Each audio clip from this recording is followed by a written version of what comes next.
उन्हाळा सुरू झाला आणि घरी आंबे असले की आमची आई आम्हाला हमखास हा पदार्थ करून द्यायची आणि इतका आवडायचा ना. आणि आईच्या हातची टेस्ट खूप छान असायची.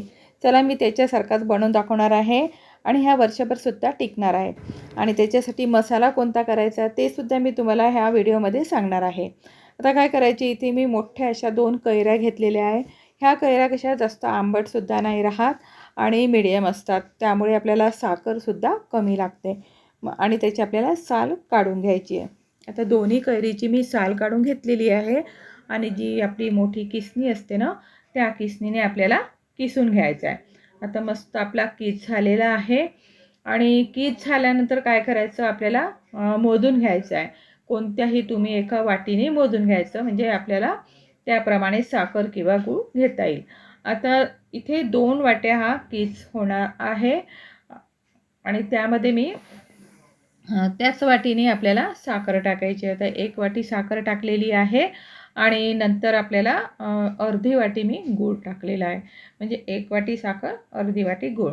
तुम्ही गुळाचा सुद्धा वापर करू शकता किंवा नुसत्या साखरेचा सुद्धा वापर करू शकता. जर तुमचा आंबा आंबट असेल तर तुम्हाला साखर जास्त लागेल. आणि 1 ते 2 तास असंच आपल्याला मुरू द्यायचं आहे, म्हणजे त्याचं साखरेचं आणि गुळाचं छान पाणी सुटेल त्याला. नंतर मग आपल्याला काय करायचं आहे, गॅसवर ठेवायचं आहे. गॅसवर ठेवताना आपल्याला मंद आचेवरच होऊ द्यायचं आहे, फास्टमध्ये आपल्याला ठेवायचं नाही आहे.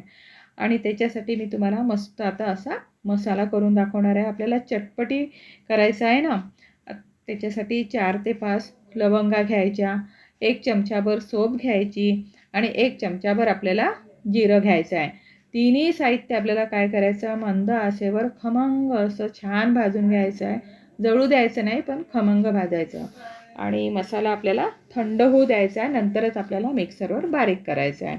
आणि इकडे आपण जे आंब्याचं ठेवलं होतं ना, ते सुद्धा आपल्याला अधेमध्ये बघायचं आहे आणि त्याला हलवत राहायचं आहे. आणि तो मसाला झाला होता ना, तो मसाला टाकायचा. 1 चमचाभर काश्मीरी तिखट टाकायचं, म्हणजे कलरसुद्धा छान येतो. आणि काळं मीठ टाकायचं. आणि तिन्ही साहित्य टाकल्यानंतर आपल्याला छान होऊ द्यायचं आहे. जोपर्यंत त्याचा छान असा पाक होत नाही तोपर्यंत होऊ द्यायचा आहे.